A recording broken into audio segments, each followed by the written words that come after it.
여러분 성탄절이 되면 여러분 어떤 마음이 드십니까? 메리 크리스마스 이렇게 인사하죠.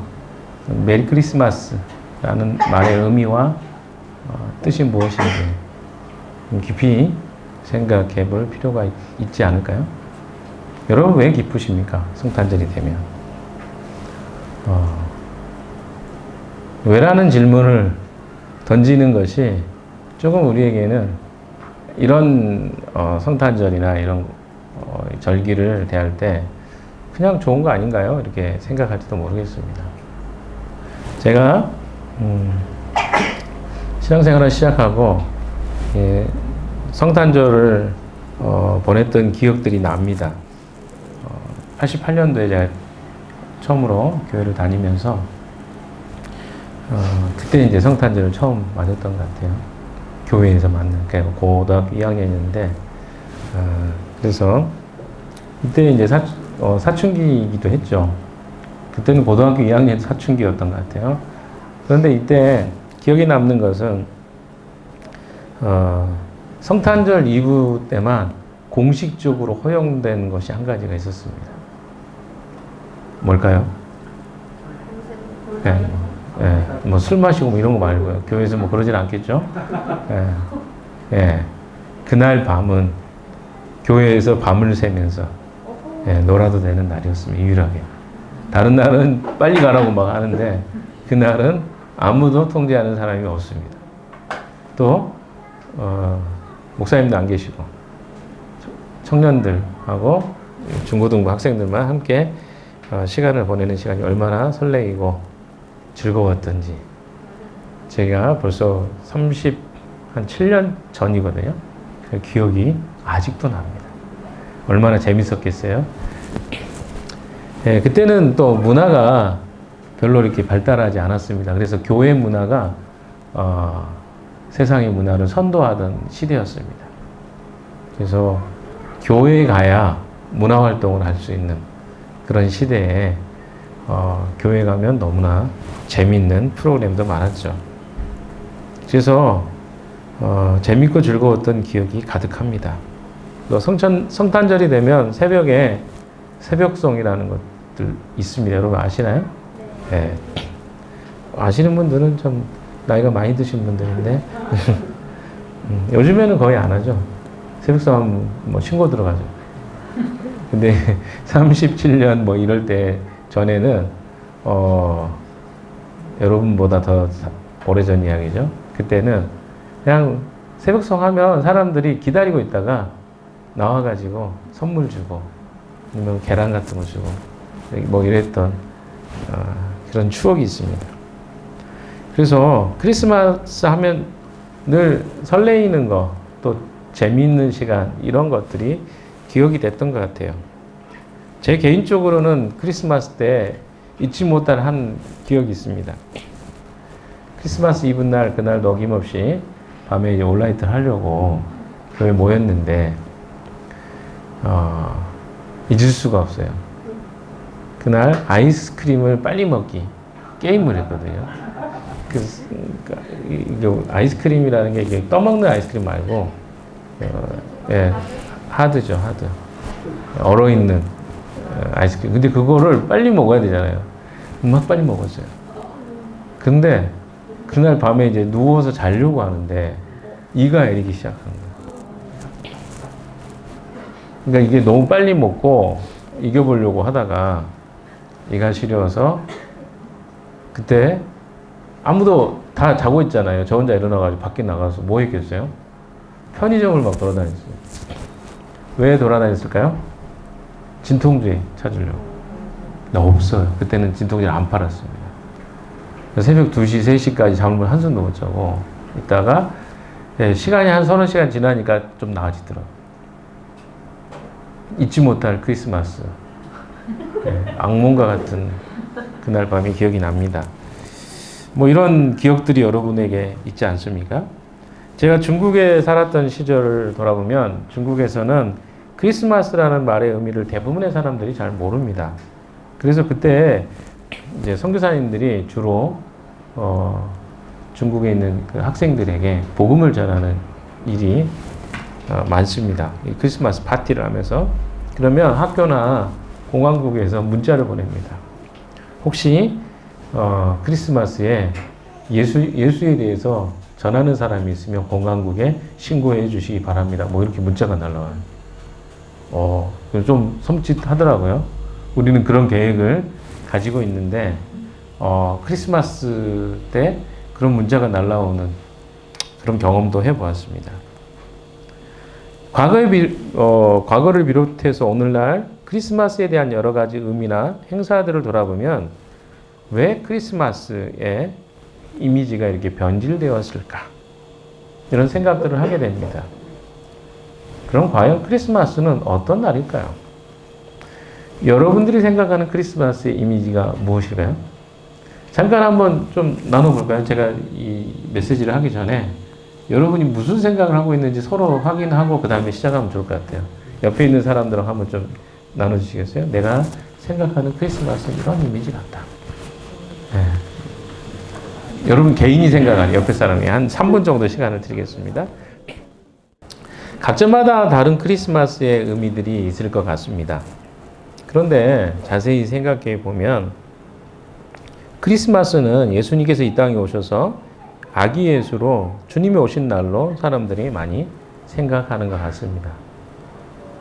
그래서 크리스마스는 조금은 동화적인 의미와 이미지가 우리에게 많이 각인되어 있는 것 같아요. 사람들에게는 조금은 이 크리스마스 하면 동화적이고 신비적이고 또 몽환적 이미지도 좀 있는 것 같습니다. 그래서 산타크로스가 나오잖아요. 산타하고 예수하고 무슨 상관이 있을까? 연관 잘 안 해봤죠. 이런 것들을 보면 우리 안에 조금은 현실적 어떤 이미지보다 조금은 동화적 이미지가 많습니다. 그래서 예수님이 오셔서 기쁘다는데 왜 기쁜지에 대해서는 그렇게 크게 생각을 해보지 않았을 가능성이 많습니다. 왜냐하면 여기에는 왜 예수께서 오셔야만 했는지에 대한 이야기가 빠져 있는 것처럼 보이기 때문에 그렇습니다.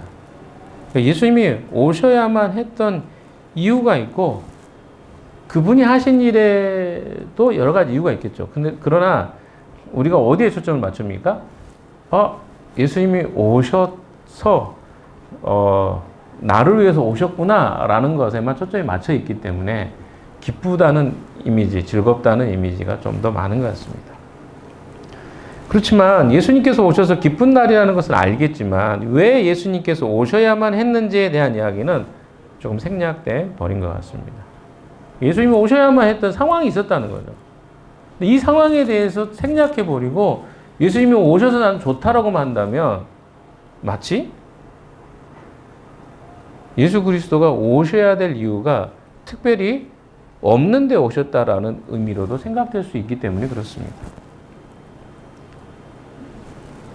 아이들에게 이것을 다 설명하기는 어렵기 때문에 조금은 동화적으로, 조금은 신비적으로 이야기들이 진행된 것 같습니다. 근데 그 이미지를 우리도 여전히 가지고 있는 것은 아닐까요? 크리스마스 이브 날이 되면 우리는 자연스럽게 이 날을 연인과 함께 보내는 날로 생각하는 사람들도 있습니다. 일본에서는 기독교인의 인구가 약 60만 명 정도 된다고 합니다. 조금 지금 통계는 모르는데 과거에 제가 들었던 통계입니다. 근데 이 60만 명 안에는 통일교를 비롯해서 각종 종파들이 다 들어가 있기 때문에 이단들도 여기 포함됩니다. 인구가 얼마 안 돼요. 60만이면 1억 5천, 2천 이렇게 되는데 거기에 60만이면 0. 몇 프로 이 정도밖에 안 되거든요. 근데 결혼을 할 때는 교회에서 하는 그런 문화가 있습니다. 교회에서 하는 게 요즘에 따지면 힙한 그런 거죠. 그래서 교회를 결혼 장소로 찾는다거나 혹은 크리스마스 이브 날이 되면 호텔이 만석이 된다거나 이런 것들이 일본에서는 있습니다. 근데 그 사람들은 크리스마스의 의미는 모르는데 그냥 그날이 즐겁고 좋은 날, 상업적인 의미도 굉장히 강하죠. 이런 이미지들이 많이 탈바꿈해 있는 것들을 보게 됩니다. 그러나 여기에는 굉장히 슬픈 스토리가 숨겨져 있습니다. 오늘 우리가 보고자 하는 본문의 내용이 그 스토리의 일부분이기 때문에 다시 한번 이 말씀, 최근에 미가서 말씀을 나눴지만 이 말씀을 한번 보도록 하겠습니다. 볼까요? 6절부터. 네. 6절 한번 읽어볼까요? 시작. 무엇을 가지고 가야 합니까? 언제부터 마실 이렇게 송아지를 가지고 가면 됩니까? 7절. 수만의 강줄기를 채울 올리브 기름을 드리면 주님께서 기뻐하시겠습니까? 내 허물을 벗겨주시기를 빌면서 내 마다리라도 주님께 받지 않을까? 내가 지은 죄를 용서해 주시기를 빌면서 이 몸의 열매를 주님께 바쳐야 합니까? 8절 시작. 너 사람아 무엇이 착한 일인지를 주님께서 이미 말씀하셨다. 주님께서 너에게 요구하시는 것이 무엇인지도 이미 말씀하셨다. 오로지 공의를 실천하며 인자를 사랑하며 겸손히 내 하나님과 함께 하는 것이 아니라. 저희는 쭉 미가서뿐만 아니라 소선지서를 이렇게 공부하고 있습니다. 그런데 구약의 내용을 정리하다 보면 구약에 가득 차 있는 게 뭐냐면 심판의 메시지예요. 그리고 하나님이 굉장히 분노해 하시는 모습이 가득 차 있습니다. 그래서 우리는 여기서 이런 생각을 하죠. 하나님 왜 이렇게 화가 많으시지? 혹은 하나님 왜 이렇게 심판에 대한 이야기를 이렇게 무섭게 하시지? 이런 생각들이 우리에게 굉장히 많은 것을 보게 됩니다. 저도 과거에 그랬고요. 왜 이렇게 하나님 분노하시지? 여러분에게도 아마 그런 이미지들이 가득했을 거라고 생각합니다. 소선지서를 그런데 같이 읽다 보니까 우리가 보게 된 게 무엇입니까? 아, 이유가 있었네. 하나님이 그냥 화내신 게 아니네. 어떤 사람은 이런 사람이 있어요. 화내는 건 무조건 나쁜 거야. 그리고 또 어떻습니까? 갈등은 무조건 안 좋은 거야. 라고 생각하는 사람도 있습니다. 근데 대부분 그렇게 생각하는 사람들은요, 어떤 생각이 그 배후에 깔려 있냐면, 갈등 상황을 통해서 좋았던 경험이 한 번도 없거나, 아니면, 이 가족 안에서나 가까운 사람들에게서 이런 싫은 소리를 많이 듣다 보니까 그게 이제 자기에게 인식된 것 속에 아, 이런 상황이나 이런 것은 안 좋은 거야 라고 하는 판단이 그 안에 깔려 있기 때문에 그렇습니다. 기본적으로 그래요. 그렇다 보니까 조금 불편한 상황이 나오는 거 왜 저렇게까지 불편한 상황을 만들어야 돼? 그리고 또 뭡니까? 교회가 왜 그렇게까지 해야 돼? 라고 하는. 그리고 또 하나 더 들어가면 뭡니까? 교회는 뭐하러 온 거예요? 내가 위로를 받으러 왔는데 왜 불편한 이야기를 하지? 라고 하는 이런 생각들이 굉장히 복잡하게 깔려 있습니다. 성경의 이야기를 자세히 들여다보시면요. 예수님이 오셔야만 될 수밖에 없는 이야기들로 꽉 차 있습니다. 그래서 예수님이 오신다는 이야기 전에 이 내용을 여러분이 정확하게 인지하지 않으면 예수님이 오셨다는 그 이야기가 단순히 기분 좋은 일만이 아니라 하나님 편에서는 어떤 생각이셨을까, 입장이셨을까가 보이기 시작합니다. 구약의 하나님이 심판과 하나님의 분노로 가득 차 있는 것처럼 보이지만 조금 더 살펴보시면요. 하나님이 분노하실 수밖에 없는 인간의 상태가 보이기 시작합니다. 하나님의 관계 안에서만 살아가도록 인간은 창조되었습니다. 그런데 인간이 스스로 살겠다고 자존하겠다고 해서 하나님을 떠나버린 결과 그것이 모든 문제의 시작이 되었습니다. 하나님께서 주셨던 모든 풍성함으로부터 떠나기 시작한 인간은 비극적 결말을 맞게 됩니다. 그래서 하나님을 떠난 인간은 끊임없이 자기 자신의 노력과 애씀으로 하나님이 주셨던 풍성함을 대체하기 시작했죠. 그래서 인간이 추구하는 결과가 무엇입니까? 하나님이 아닌 다른 형상으로 하나님을 만들기 시작합니다.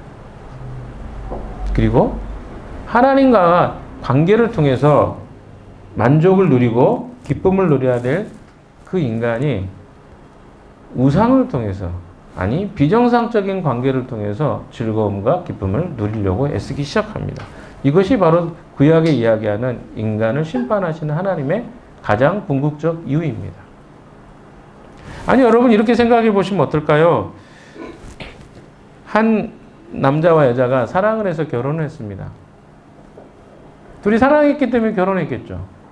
그런데 어느 날 이 아내가 남편보다 다른 대상을 좋아하기 시작했어요. 그리고 몰래 만나기 시작합니다. 그리고 그와 적극적인 성적인 관계까지 맺었다고 생각해 봅시다. 여러분은 어떨 것 같습니까? 그런 배우자를 향해서 언제나 변함없이 사랑해야 된다고 여러분은 그 배우자에게 이야기해 줄 수 있겠습니까? 남의 이야기여서 여러분에게는 그런 말을 할 수 있을지 모르겠습니다. 그러나 배우자의 가장 결격사역은 무엇입니까? 한 아내, 한 남편을 사랑하지 않고 다른 사람을 사랑하고 마음에 두는 것 자체가 이미 결격사유가 되는 거 아닐까요? 이건 너무 당연하겠죠. 하나님과 관계도 마찬가지입니다. 하나님은 우리를 끊임없이 변함없이 사랑하셨어요. 한 번도 우리를 배반한 적이 없습니다, 성경에. 그러나 인간은 어때요?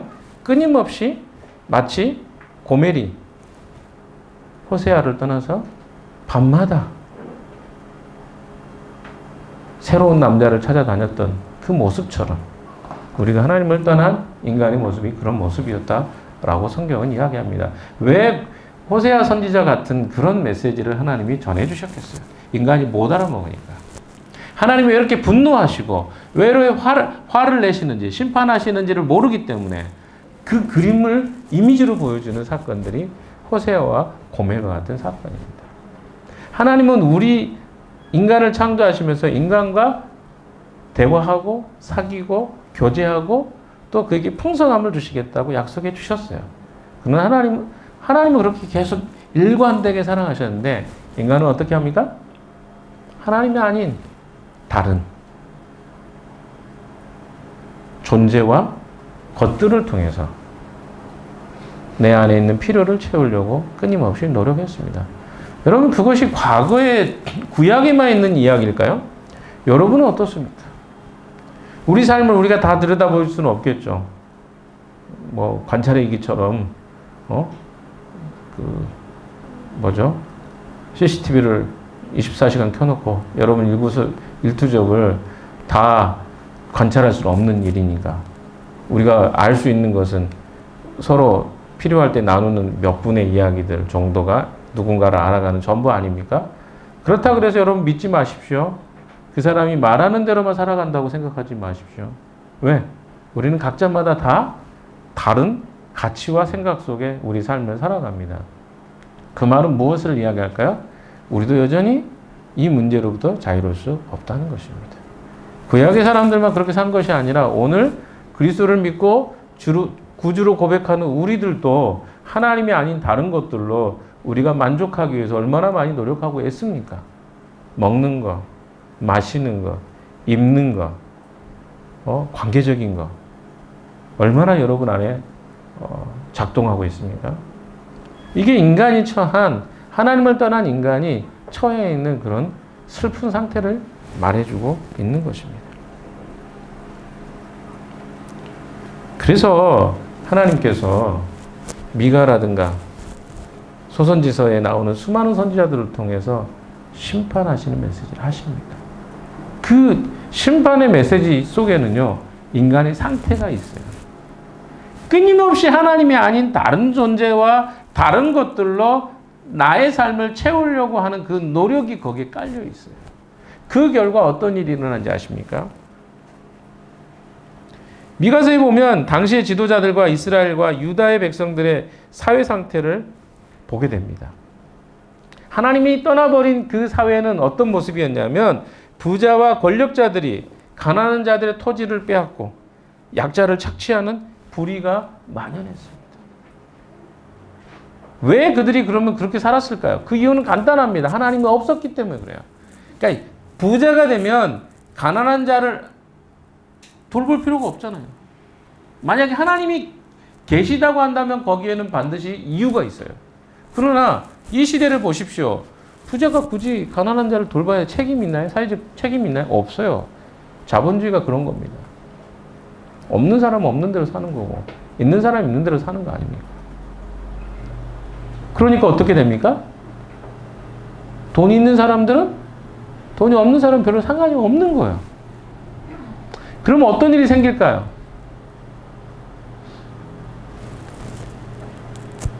빈익빈 부익부. 가난한 사람은 극도로 가난해지고 부자인 사람은 계속 부자로 존재하는, 함께 사는데 이 사회가 얼마나 그러면 공정합니까, 여러분? 우리가 살고 있는 세상은 공정합니까? 차별이 없습니까? 예수님이 왜 오셔야만 했는지 여러분 아셔야 돼요. 미가서에서 이야기하고 있는 그 내용들은 전부 미가가 살고 있던 그 시대에 그들은 하나님 백성들이었어요. 그러니까 하나님을 모르는 사람들이 아니라 하나님을 알고 있는 백성들이었는데 그들의 삶의 대부분의 삶이 뭐였어요? 가난한 자를 돌보지 않았어요. 사기를 쳤어요. 사회적으로 그게 너무나 횡행이었어요. 어려운 사람들을 아무도 돌보지 않았습니다. 토지를 빼앗는 것, 국가가 그것을 방치했습니다. 사회적 약자에게 착취하는 불의가 만연돼 있었지만 어느 누구도 그것을 바꿀 의지도 힘도 없었던 시대였습니다. 더군다나 거기에 우상숭배가 판을 쳤습니다. 우상숭배는 뭡니까? 자기 자신을 추종하는 거잖아요. 우상 자체가. 내가 즐거워하고 기뻐하는 대상을 섬기는 거잖아요. 그게 우상입니다, 여러분. 우상의 핵심은 자기가 즐거워하고 좋아하는 것들이에요. 그래서 그 우상에는 뭐가 있어요? 자기가 무엇을 좋아하는지가 담겨 있어요. 그 당시의 사람들이 성을 좋아했기 때문에 우상숭배 속에는 반드시 성이 담겨 있었습니다. 또 무엇이 담겨 있습니까? 문화도 담겨 있습니다. 그래서 우상숭배에는 즐거움 요소가, 오락이나 이런 것들이 막 가득했어요. 상대적으로 하나님을 섬기는 건 재미가 없어 보였어요.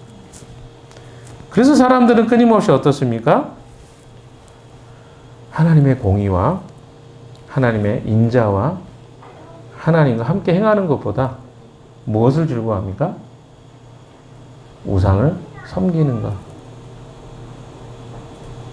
세상의 즐거움을 따르는 것.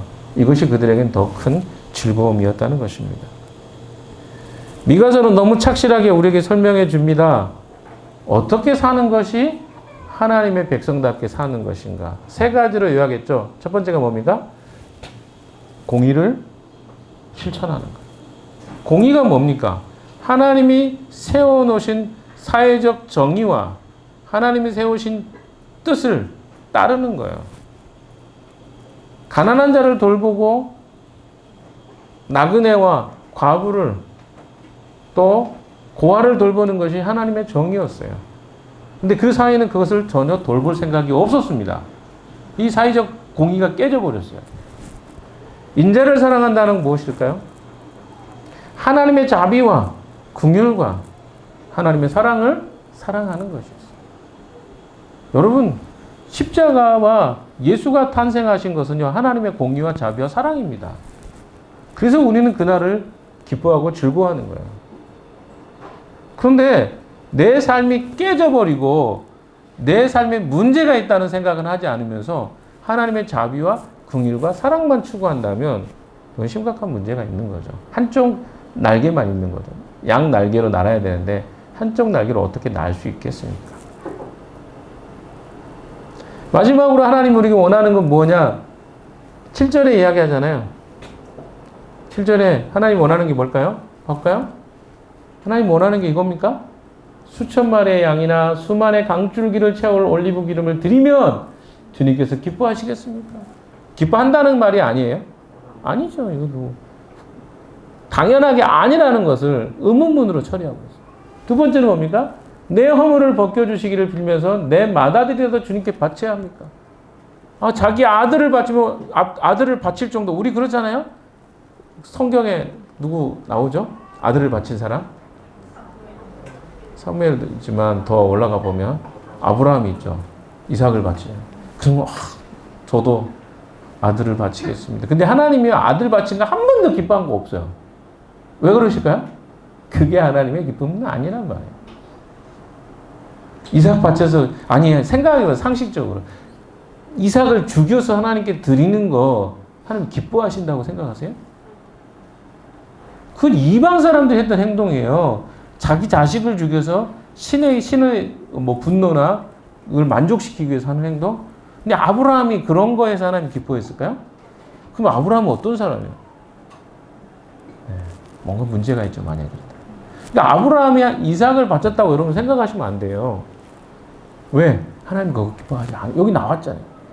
안 기뻐하셔요. 그럼 하나님이 기뻐하는 게 뭘까요? 뒤에 한번 보세요, 더. 내가 지은 죄를 용서하여 주시기를 빌면서 이 몸의 열매를 주님께 바쳐야 돼요. 그러니까 내 몸이라도 바쳐야 되고 내가 가지고 있는 소유를 다 바치면 하나님 그것도 안 기뻐하신대요. 근데 단 하나 하나님이 기뻐하시는 게 뭘까요? 8절에 마지막 부분 보십시오. 뭐라고 되어 있습니까? 그냥 겸손히 하나님과 함께 걷는 거예요. 여러분 이게 이분이 우리가 믿는 하나님이에요. 특별하게 내가 뭔가를 드리고 바치고 하고 하나님 기뻐하는 게 아니라 그냥 하나님과 겸손히 걷는 거, 손잡고 걷는 거. 그럼 끝난 거 아닙니까? 하나님 무엇을 기뻐하시는지. 여러분 지금 우리 사회를 한번 보십시오. 여러분이 살고 있는 세상을 보십시오. 지금 어떻습니까? 깨진 세상의 모습이 보이십니까? 지금 전쟁이 일어나잖아요. 남의 일처럼 보이나요? 가까이 왔잖아요. 동아시아에 태국하고 캄보디아 전쟁이 일어났죠. 여러분 잘 보세요. 왜 전쟁을 일으킵니까, 여러분? 이제 조금 여러분 아셔야 돼요. 전쟁을 일으킬 때요, 이유가 있습니다. 대부분 보세요. 전쟁을 일으킬 때는요, 내부 문제가 굉장히 많습니다. 제가 보니까 캄보디아도 문제가 많고, 태국도 문제가 많아요. 거기 군사정권이잖아요. 근데 내부 안에 문제가 생기면 사람들은 어떻게 해요? 외부로 시선을 돌리고 싶어요. 그러면 전쟁이 딱 좋죠. 전쟁이 일어나면 어때요? 자기 정권을 향해서 이렇게 막 소리 지르고 있다가 갑자기 전쟁이 나면 더 미운 대상이 있잖아요. 그럼 그 대상으로 가기 때문에 권력을 유지하기 좋습니다. 그래서 전쟁을 일으키는 거예요. 대부분이 그렇습니다. 이스라엘도 그렇죠. 이란도 그랬고요. 또 어떻습니까? 러시아 그렇죠. 우크라이나 다 내부적으로 다 보세요. 자기 정치적 기반에 문제가 생기면 전쟁을 통해서 다 어떻게 해요? 그것을 무마시키려고 전쟁을 합니다. 이게 세상입니다. 우리나라는 멀지 않아 있었잖아요. 우리나라도 큰일 날 뻔했잖아요. 전쟁이 일어날 뻔했잖아요. 막 무인기 보내고 막 거기 전쟁이 일어나기를 막 바라는 행동을 했는데 이거 참 다행히 북한이 반응을 안 해서 전쟁이 안 일어난 거 진짜로. 생각해 보세요. 이런 일들이 일어나고 있어요. 이게 지금 깨진 세상. 그럼 우리는 어떻게, 여기 인천은요 가깝잖아요. 우리 도망도 못 가요. 비행기 타고 가면 되죠. 비행기가 뜰까요? 차 타고 가면 돼. 차가 갈 수 있어요. 평상시에도 못 가가지고 막혀서 1시간 반씩 걸리는데 여기 지나가는데 전쟁 났다는데 사람들이 다 나오지. 그럼 우리 못 간단 말이에요. 그럼 우리 다른 데로 이사 가야 되나요? 뭐 이런 생각하실지 모르겠어요. 그게 아니라 우리가 처해 있는 상황을 보시라는 거예요. 현재 우리의 세상은 안전한 게 아니라 불안한 속에 살아가고 있습니다. 또 어떻습니까? 주변의 사람들 한번 보십시오. 사회적인 압박을 이기지 못해서 자살하는 자살률이 얼마나 많은지 아십니까? 우리가 OECD 국가 중에서 자살률 2위인가 될 거예요, 지금. 1위 하다가 이거 역전당, 이런 건 좋은 건데, 아무튼 역전당해서 2위 하고 있는데, 근데 2위도 안 좋은 거죠. 엄청 높은 거예요. 보통 인구 10만 명당 자살률을 이렇게 측정하는데, 우리나라가 지금 22년, 23, 24년까지 통계를 보니까, 평균이 한 27명 정도 돼요. 10만 명당 27명. 그럼 100만 명이면 어때요? 270명. 1000만 명이면 어때요? 2700명. 이렇게 늘어나요. 우리나라가 1년에 통계로 보니까 13,000명씩 죽습니다. 뭘로? 자살해. 작년에는 14,700명 이렇게 되더라고요. 제가 통계를 보고 이야기 드리는 거예요. 뭘로? 자살로. 가까이 있는 사람들이. 전 멀리 있는 줄 알았어요. 근데 가까이 그런 사람들이 많습니다. 1년에 13,000. 13,000명이 얼마나 많은 숫자인지 잘 모르시겠죠. 제가 그 CCC 여름 수련회 가보면 10,000명이라고 한 8,000명 정도 참석 예전에 할 때 많이 했는데 그래도 많아요. 엄청 많습니다. 근데 13,000명이면 어마어마하게 많으세요. 근데 그 사람들이 뭐 한다고요? 매년 목숨을 잃고 있어요. 스스로. 그게 우리가 살고 있는 세상입니다. 정신질환은 얼마나 많습니까? 가까운 곳에 많죠. 우리가 겪고 있는 것들도 일종의 정신질환이기도 합니다. 우리는 아픈 세상 속에 살고 있어요. 그걸 모르시면 성탄이 왜 의미가 있는지를 모르시는 거예요. 어제 우리가 더 이음 프로젝트, 더 마을 이음 프로젝트를 했죠. 만나는 분들하고 대화하는 시간들을 가지셨을 겁니다. 홀로 사는 분도 많아요. 그렇게 하다 고독사 하기도 합니다. 그렇죠? 혼자 살아요. 어제 갔던 분은 저도 같이 갔는데 집에 갔는데 담배 냄새가 너무 나요. 한마디도 못했어요. 담배 냄새 난다는 말은. 근데 우리는 담배를 안 피니까 알잖아요. 온 집안에 니코틴, 담배 냄새 가득한데 거기 한 몇 분 앉아있기도 쉽지는 않더라고요. 뭐 하시겠어요? 뭐 하냐 물어보니까 하루 종일 그냥 아침에 이게 그 등굣길에 이런 거 있죠. 이런 거 하는 게 일과예요. 나머지는 뭐 하냐? 집에 있는 거죠. 아무것도 없어요. 뭐 물어보진 않았지만 전에 갔던 지체들의 이야기를 들어보니까 자녀들하고 관계가 그렇게 좋지 않아서 자녀들이 있지만 뭐 특별하게 돌봄을 많이 하지도 않고 그럼 문제가 생기면요 그분은 어떻게 할 거예요? 이런 사람이 한두 명이 아닙니다. 그러니까 우리가 돌아보기 시작하면 보이는 곳곳마다 뭐요? 깨진 세상의 모습이 있어요. 이혼하는 사람은 얼마나 많습니까? 과거에는 이혼한 사람이 이상하게 보였어요. 과거에. 그러나 지금은 어떻습니까? 이상하게 보는 사람이 이상한 시대가 됐어요. 왜? 너무 많으니까. 그만큼 가정이 깨졌어요. 그만큼 어때요? 우리 세상은 다 깨졌단 말이에요. 회복이나 이 안에 대화를 통해서 해결하기가 어려운 시대가 되고 왜? 폭력이 사용되고 또 어떻습니까? 정서적인 문제가 있기 때문에 같이 살 수도 없는 거예요. 이게 지금 깨진 세상 아닙니까? 뭐 조금 더 가볼까요? 동남아나 이런 데서 외국에서 결혼해가지고 들어온 케이스도 있습니다. 솔직히 따지면 그게 그 사람을 어떻게 보면 사는 것 같은 느낌이 들어요. 다 그러진 않겠지만. 왜? 어려우니까 한국에 와서 가족들 돌보기 위해서 결혼하는 경우도 많잖아요. 왔어요. 그럼 언어가 통합니까? 남편이 사랑을 해주면 좋지만 그렇지 않은 경우 어떻게 할까? 아는 사람 아무도 없고 그러니까 지금 우리 주변에 그런 사람들이 많아요. 여러분이 똑같은 경험을 하고 있다고 생각하시면 어떨 것 같습니까? 심각하죠. 이게 지금 우리가 살고 있는 세상이라는 거예요. 이걸 이해하지 못한 상태에서 예수님의 탄생을 이야기한다면 그것은 하나만 알고 둘은 모르는 거예요.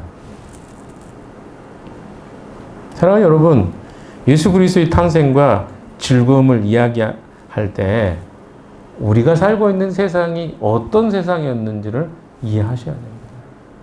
그래야 예수님의 오심이, 예수님의 이 땅에 오심이 어떤 의미인지가 이해가 되는 거예요. 아, 예수님이 안 오시면 안 될 수밖에 없는 세상이었구나. 그게 다른 사람에게 해당되는 게 아니라 나에게 해당되는 이야기인데 우리가 무슨 생각을 하냐면 그 이야기는 나에게 해당되지 않는 이야기로 봐요. 그래서 문제가 있을 수 있다는 것입니다. 사랑하는 여러분, 하나님 우리에게 원하는 건 뭐라고요? 그냥 겸손히 하나님과 행하는 거예요. 멋지게 봉사하고 섬기고 하는 거 그거 안 해도 돼요. 진짜 안 해도 됩니까? 안 해도 돼요. 그러면 내년에 안 해도 되겠네요? 이렇게 생각하실 것 같아요. 안 해도 됩니다. 다만 저하고 1대1로 만남하시고 아니 그 이유는 한번 하게 되지 않겠습니까? 점검을 한번 하고 예수님께서 영광을 받고 어린 아기로 이 땅에 오셔서 하나님 하늘에는 영광이요 땅에는 뭐 하나님이 기뻐하시는 평화다 뭐 이런 표현도 지금 성경에 나와 있잖아요. 근데 한번 생각해 보세요. 멋있는 것만 우리는 좀 포장해서 보이지 실제로 예수님이 왜 이 땅에 오셨고 왜 어떤 삶을 사셨는가에는 깊은 관심을 안 둬요. 우리에게는 이것이 기쁨이었는지 모르지만 예수님 편에서는요 엄청난 수치와 모욕이었을 것입니다. 우리 입장에서만 너무 많이 생각했던 것 같아요. 크리스마스를 이런 관점에서 한번 생각해 보셨으면 좋겠습니다. 주님이 오신 진짜 이유를 우리는 알아야 됩니다. 왜요? 동화는요, 동화이기 때문에 그렇습니다. 다른 말로 이야기하면 예수가 이 땅에 오신 것이 우리가 생각하는 그냥 즐기고 노는 것으로 끝난다면 그럼 그것은 하나의 동화와 같은 이야기일 뿐이죠. 그러나 예수님은 어떻습니까? 실제로 인간으로 오셨고 지난주에도 설교했지만 인간으로 오실 것을 생각하셨고 선택하셨고 그렇게 실제 사셨습니다. 현실이란 말이에요. 그래서 우리에게 적용해야 될 것도 현실로 적용해야만 합니다. 어떻게 하면 우리가 우리의 삶에 이 예수 그리스도가 오신 성탄의 삶을 적용할 수 있을까 생각해 보았습니다. 그래서 제가 오늘 주제를 뭘로 했죠? 한번 주제 누리고 받고 나누라. 이 세 가지의 내용으로 좀 말씀을 정리해 보겠습니다. 첫 번째 뭐라고요? 누리라. 누리라는 것입니다. 누리라는 말은 어떤 말이죠? 여러분 누린다는 말이 뭔지 아세요? 이런 말이 잘 이해가 안 될 수도 있을 것입니다. 그러면 이렇게 이야기해 볼까요? 휴가를 누려라. 여러분 이해가 되나요? 왜 누리라 그러죠? 다른 때는 그렇게 못 살 거니까. 오늘은 누려. 내일 생각하지 말고. 이런 말 많이 하죠. 왜? 이 시간이 너무 즐겁고 기쁘기 때문에 이 시간의 의미를 누려라 이렇게 말하는 거예요. 크리스찬의 삶은요 누림으로부터 시작됩니다. 제가 한 구절의 말씀을 좀 찾아봤습니다. 디모데전서 1장 12절에서 16절입니다. 한번 이건 찾아봅시다. 제가 디모데전서입니다. 1장 12절에서 16절까지.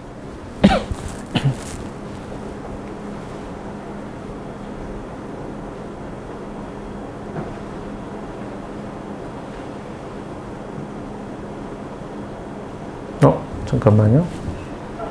이거 디도서고 디모데 전서를 읽어야 되는데 디도서를 잘못 찾았습니다. 예. 1장 12절 같이 한번 읽어볼까요? 시작.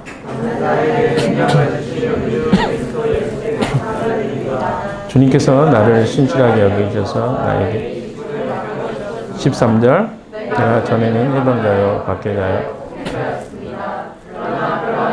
내가 믿지 않을 때 알지 못하는 것이죠. 하나님께서 나에게 자비를 잠깐 13절만이라고 했잖아요. 네. 앞서지 마십시오. 자, 여기 보시면 하나님이 어떻게 해주세요? 나에게 자비를 베풀어 주셨습니다. 원래 바울은 어떤 사람이었습니까? 나는 회방자요, 박해자요, 폭행자였다. 그건 사실입니다. 왜? 스데반이 고난당할 때 거기에 책임자가 바울이었어요. 돌에 맞아 죽는 스데반을 바울은 목격했던 사람입니다. 그리고 그 다음에 했던 일이 뭡니까? 교회의 핍박자였습니다. 예수를 믿는 자들을 핍박하는 일을 했습니다. 그게 바울이 했던 일입니다. 그래서 스스로를 이야기할 때 어때요? 해방자요, 박해자요, 폭행자라고 이야기합니다. 그러나 그러한 행동은 내가 믿지 않을 때 알지 못하고 한 것이므로 하나님께서 나에게 자비를 베풀어. 여러분, 우리가 예수를 믿는다는 것은요, 하나님의 자비를 받는 거예요. 거기서부터 시작됩니다. 하나님이 우리에게 주신 거예요. 아니, 계속 여기서 생각할 수 있죠. 자비를 받았지만 여전히 나는 폭행자야. 그리고 나는 회방자야, 박해자야, 폭행자야. 늘 그렇게 살 수도 있었을 거예요. 그러나 어떻습니까? 바울은 그런 죄책감 속에 살지는 않았어요. 그러나 자기가 어디서 건진받았는지는 기억한 거예요. 다릅니다. 이거는 죄책감 속에 살라는 말이 아니에요. 누리는 것의 시작은 뭐냐면 자기의 정체성부터 시작돼요. 내가 어떤 자로 부름받았는가, 어떤 자리에서. 나의 상태를 기억해 보십시오. 근데 우리는 이걸 기억하지 않아요. 자기가 죄인이라는 생각을 잘 안 하기 때문에, 그래서 물어보면 나는 아직도 여전히 죄인인지 모르겠어요. 그 사람은 아직도 한참 모르는 거예요. 뭘? 기독교의 핵심 내용을 모르는 거예요. 왜냐하면 내가 죄인이 아닌데 어떻게 구원이라는 이야기를, 구원받을 이유가 없는데 왜 구원해 줍니까? 그 핵심은 뭐냐면 나는 죄인이었다는 그 기본적 전제 하에서 구원이 필요한 거예요. 근데 자기가 구원이 필요 없대. 내가 아직 죄인인지 모르겠대. 그럼 무슨 말이에요? 그 죄가 얼마나 심각했는지를 자기가 모르는 거예요.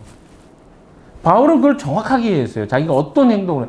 여러분, 바울 같은 사람이 그럼 이렇게 생각할 수도 있잖아요. 제가 과거에는 그랬지만 제가 한 일을 한번 보세요. 이거 셈하고 나면 그것보다 더 많이 일했겠다. 이렇게 생각할 수도 있잖아요. 바울은 그렇게 생각하지 않았어요. 자기가 죄인 중에 괴수라고 해요. 스스로를. 그건 자기를 비하한 게 아니에요. 자기가 어디서 건진받았는지를 기억하는 거예요. 여러분, 그것이 기본적인 거예요. 누림의 시작은 뭐라고요? 자기의 정체성부터 시작됩니다. 그래서 14절에 보십시오. 14절 읽어봅시다. 시작. 우리 주님께서 나에게 은혜를 넘치게 부어주셔서 그리스도 예수 안에 얻는 믿음과 사랑을 누리게. 자, 여기 누림이 나오죠. 우리 주님께서 나에게 은혜를 넘치게 부어주셔서 그리스도 예수 안에서 얻는 믿음과 사랑을 누리게 하셨대요. 믿음과 사랑. 은혜를 받으니까 그걸 어때요? 누리기 시작합니다. 과거에는 이 죄된 것 속에 눈이 뻘개져고 다니던 사람이 은혜와 사랑에 잠기니까 어때요? 그 사랑의 맛이 무엇인지 누리기 시작합니다. 누린다는 표현이 잘 모르는 분들을 위해서 조금 더 누림에 대한 이야기를 좀 해보긴 하겠습니다. 이따가. 근데 일단은 잘 보세요. 16절 한 번만 더 봅시다. 16절. 보고 난 다음에 이야기해요. 16절 시작.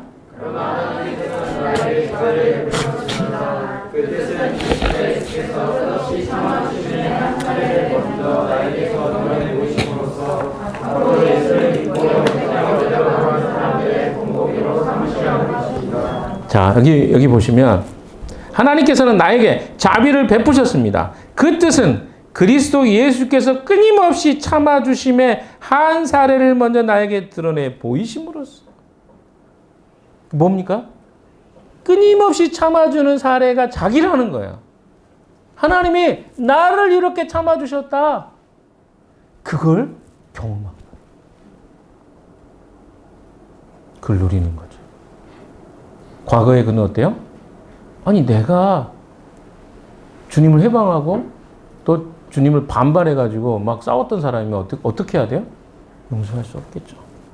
근데 하나님은 자비를 끊임없이 베풀어 주셔서 자기가 하나님의 믿음과 사랑 안에서 누림을 갖게 하시는 데까지 하나님이 그 사랑을 베풀어 주셨다. 누림은요, 받는 데서 와요. 자비를 경험으로부터, 사랑을 경험으로부터, 믿음을 경험하는 것으로부터 누림이 시작됩니다.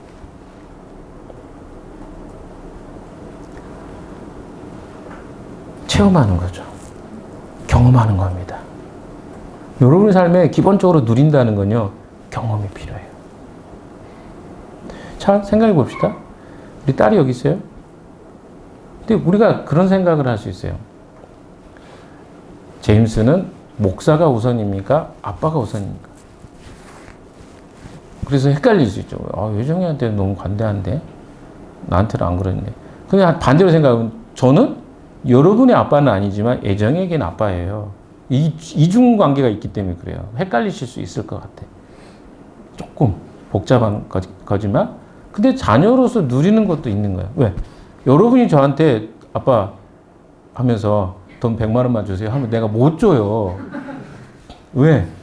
주고 싶지만 내 생물학적 자녀는 아니잖아. 내 한계도 있고. 근데 예정이가 달라고 하면 어때요? 줄 수 있어요. 이유가 필요하겠지만. 이 자녀로서 누리는 거예요. 누림이 이런 거예요. 그러니까 아빠기 때문에 그 이야기를 할 수 있죠. 근데 얘를 생각해 보세요. 얘가 혼자, 지금 아직 스스로가 자기 스스로 자존할 수 있는 힘이 있는 건 아니잖아요. 사회생활 하는 건 아니니까. 그런데 냉정하게 다 컸으니까 네가 알아서 해. 나 이제부터 너 아빠 아니야. 돈 달라고 할 때는. 이렇게 한다면 이건 뭐예요? 아버지와의 이 자녀가 누릴 수 있는 권한이 없는 거죠. 어느 시기까지는요, 부모가 부모로서 역할을 하는 거예요. 그래서 저는 아직은 그런 역할을 해야 되는 시기라고 생각합니다. 그러니까 자녀로서 누리는 거예요, 그 시기는. 근데 평생 50이 돼가지고도 아빠 돈 줘. 이렇게 하면 좀 다르겠죠. 그때도 제가 돈도 없을 거고. 무슨 말인지 이해되시죠? 일정 시간까지 누리는 거예요, 자녀로서. 근데 자녀가 몇 살 되지도 않았는데 부담을 막 느껴가지고 우리 부모는 돈이 없으니까 내가 알아서 일도 해야 되고 용돈도 적게 달라고 이렇게 하는 거 누리는 게 아니에요. 그건 뭐예요? 자기의 삶에 대한 인식을 잘못하는 거죠. 누리는 것은요, 그 시기에만 해당이 돼요. 아시겠어요? 그래서 하나님의 자녀로서 누리는 것이 우선입니다. 근데 교회 다니기 시작하면서 뭐부터 배워요? 율법부터. 너 이제 교회 다녔지? 내가 한 2주 정도 돌봐줬으니까 이제부터 하나님의 은혜에 갚어 보상해야 돼. 봉사도 해야 되고 헌금도 해야 되고 이렇게 생각하시면 안 돼요. 한참을 누려야 돼요. 아직 시간이 있습니다. 누리셔야 될 분들은 좀 누리세요. 두 번째는요, 의지하고 의존하는 것을 배우십시오. 이건 받는 거예요. 누리고 받고 나누라 그랬는데 두 번째 받아야 돼요. 공동체로 받으셔야 됩니다. 가족 단위로 받아야 되고요. 가정교회로 받아야 돼요. 이게 무슨 의미인가 좀 더 설명하겠습니다. 이제까지 하나님 없이 살았던 사람들이 하는 일들은 남에게 의존해서 살아가는 법을 잘 모릅니다. 기브 앤 테이크는 알아요. 그러니까 내가 줬으면 받는 거고, 그리고 어때요? 남이 나한테 줬으면 나도 돌려줘. 이게 우리가 기본적으로 하나님 없는 세상 속에 사는 사람들의 삶의 방식이에요. 이게 사회생활 잘하는 사람들이죠. 근데 크리스천 커뮤니티는 뭐냐면 값없이 의존하는 것을 배우는 거예요. 그걸 배우셔야 돼요. 하나님은 우리를 가족 공동체에 속하게 하셨습니다. 그래서 그걸 배우는 거예요. 의존하는 법은 쉽지 않습니다. 우리가 친가족에서 배워야 하는 것들인데 이걸 못 배우다 보니까 의존하는 법이 어려운 거예요. 의존해도 안전하다고 생각이 해야 의존이 되거든요. 건강한 부모가 있고 형제가 있을 때 우리가 힘들 때 그들을 의존하는 법을 배우게 됩니다. 서로의 신뢰를 통한 의존하는 법을 배우는 것이 저는 가정교회라고 생각해요. 저는 그래서 가정교회가 좀 친해졌으면 좋겠어요. 가정교회들끼리. 이렇게 말하면 끼리끼리가 될 수 있는데 그 말을 잘 들으세요. 그래도 더 친한 사람이 있는 법이죠. 안 그런가요? 그걸 시기하지 마세요. 다른 거, 예를 들어서 자기 가정교회가 아닌 다른 가정교회하고 너무 친한 거, 그거는 조금 생각해 봐야 돼요. 그러나 자기 가정교회들끼리 친한 거 뭐가 시기가 될 내용은 아니지 않습니까? 권장해 줘야죠. 왜 그러냐면 모두를 우리가 돌볼 수 없기 때문에 그래요. 가정교회 시스템 만든 거 똑같습니다. 우리는 한 사람 한 사람 빠짐없이 섬겨야 돼요. 근데 우리가 이렇게 생각할 수 있어요. 우리가 지금 우리가 연합교회인데 여기서 누군가를 다 골고루 섬기면 얼마나 좋겠어요. 근데 이 시스템 속에는 못해요. 저나 크리스탈도 못합니다. 사역자로서. 해야 되죠. 의무를 갖습니다. 그러나 가정교회를 만든 건 뭐냐면 적어도 그 멤버 안에 있는 사람들은 좀 우리가 돌보자, 챙기자라고 하는 거예요. 그럼 당연히 어떻게 해야 돼요? 그 가정교회 안에 있는 사람들이 그 가정교회 사람들을 돌보는 것을 그냥 기본적으로 우리는 컨셉을 갖고 있는 거예요. 그래서 그 사람들에게 조금 더 친해지는 거 너무 부러워하지 마세요. 왜? 자연스러운 거예요. 좀 이런 생각을 하자고요. 거기서 조금 더 친해지면 더 감사한데 그걸 우리가 의무로 하면 안 돼요. 우리는 한계가 있기 때문에 그래요. 그래서 서로 거기 안에서는 뭐요? 의존하는 것을 배우셔야 돼요. 필요할 때 도움도 요청하고. 우리 자녀들이 있잖아요.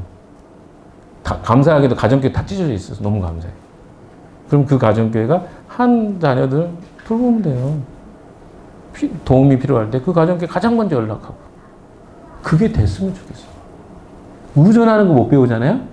남에게 돕지도 못해요. 내가 못 봤는데 해줄 수 있을 것 같아요? 어렵습니다. 좀 의존해도 돼요, 여러분. 안전하다고 생각하시고 서로 의존하는 법을 배우십시오. 거기에는 반드시 성숙한 어른이 필요합니다. 그래서 우리의 고민이에요. 우리 성숙한 어른이 있는가? 성숙해야 의존할 때 버틸 수 있거든요.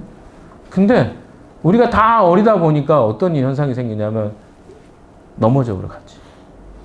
근데 버텨줘야 돼요. 여러분 그렇지 않습니까? 우리가 어른이 돼가는 과정을 다 생각해 보세요. 건강한 어른이 있을 때 그 옆에 뭐가 생겨요? 건강한 또 다른 자녀들이 나오는 거예요. 그래서 우리 목자들 이번에 변화 중에 하나가 목자들 새 가정을 세우려고 합니다. 예비 목자로. 이제까지 이상은 자매 예비 목자였는데 조금 다른 시스템을 가지려고 합니다. 그래서 그들이 조금 성장했으면 좋겠어요. 아직은 쉽지 않겠지만 그래서 어떻게 해요? 의존하는 존재들이 좀 세워지면 너무 좋겠다. 그러면 그들이요 버텨주는 만큼 그 사람들이 또 다른 사람 버텨주는 사람이 되는 거예요. 여러분 세상 사람들은 다 의존하고 싶어요. 근데 버텨주는 사람이 없기 때문에 그 사람들이 건강하게 서지 못한다고 저는 생각합니다. 그래서 여러분이 이 가정교회 안에서 뭐라고요? 버텨주고 의존하는 법을 배우십시오. 그래서 세상을 돌보는 데까지 나아가는 것이 우리 목표입니다. 마지막 세 번째는요. 나눠주는 거예요.